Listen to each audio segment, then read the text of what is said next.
Turkey is a country where many people from different culture and religions have been living together in peace centuries and centuries. What do you think about the openness of Turkish people toward other religions and cultures?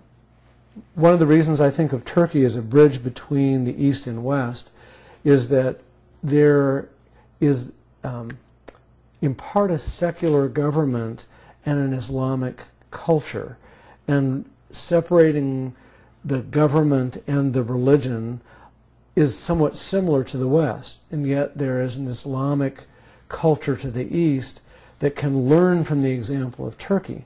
Turkey used to be the seat of the Ottoman Empire, and I think much of what is now the Islamic world still looks to Turkey as one of the leaders of their culture, because they were the leader of so much of what was the Ottoman Empire, but is still culturally influenced by Turkey. And they continue to live by example and openness to both East and West that I hope both parts of the world can learn from. Ever heard or had any bad impressions of, or hear any bad impressions of Turkish people while you were in, about like United States or American people while you were in Turkey? I found the Turkish people were enormously welcoming to me and to my family. I don't think I did not experience prejudice against me because I was from the United States, but openness to me as a human being, and open to them because of that, as a result of their hospitality, their generosity. Others, community leaders and regular people and thinkers are thinking that Fethullah Gulen needs to be rewarded with the Nobel Prize because of his work and community service and his books and everything, his lifestyle and everything he has done, and the growing activities. What do you think about this? I would love to see Fethullah Gulen receive the Nobel Prize, because it would add world attention to the work he is already doing, which would only increase the power and scope of it, and therefore increase the possibility of peace in the world. And I would love to see him given the recognition that makes peace as important as it is, and his work that much more a contribution. And I heard that some,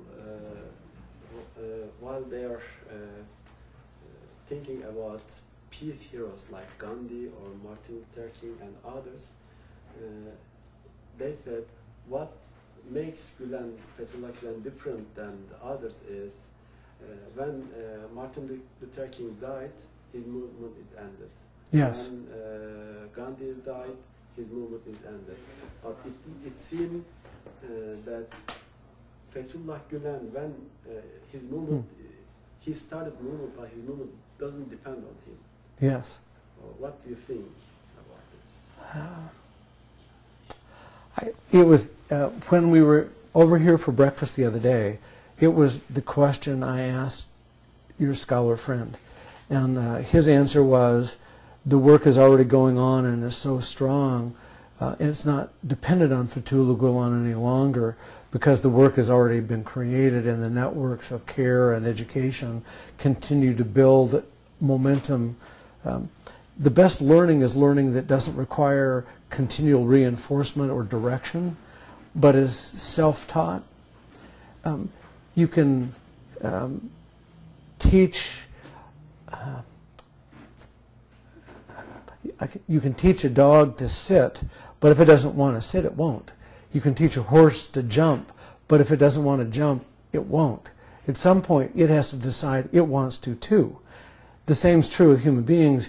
You can teach them about peace, but unless they want peace, they won't make peace in the world. They have to learn it enough that they want it in their own heart and in their own lives, and then you can't stop them from doing it because they've learned it. Well, that's what I think about Fethullah Gulen's education network. Peace has already happened. Education is already taking place, and the momentum of it will carry on because the network has a life that's beyond his life. If you had a chance to meet Fethullah Gulen, what would you want to tell him? What would you your message would be? Thank you for giving your life to building peace in the world.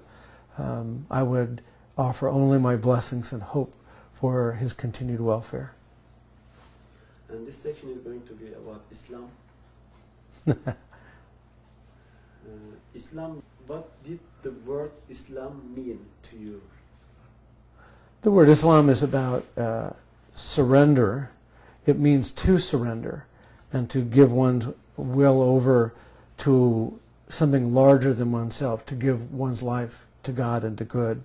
And so, as I have started reading Islam several years ago, I have found it a very powerful way to understand the world.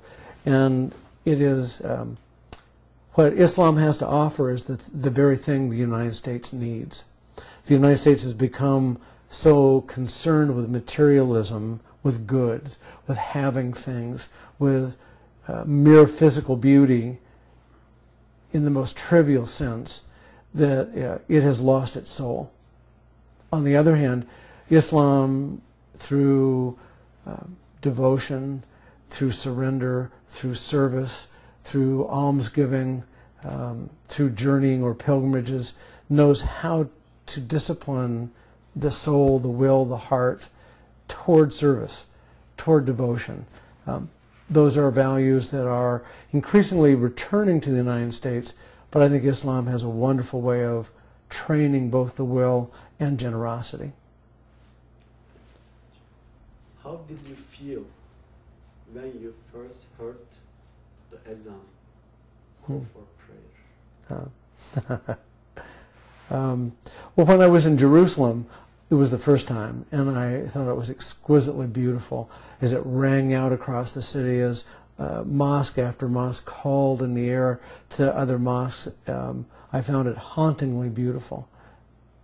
When I was in Turkey, and I heard it at 5 in the morning, I couldn't really believe that people were getting out of bed in order to pray, in order to go back to bed.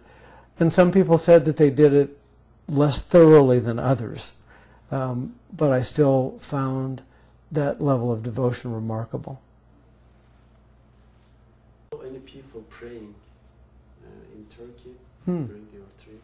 Oh, well, we would, in the afternoons, be passing a mosque, and it would be near prayer time, and we would stop.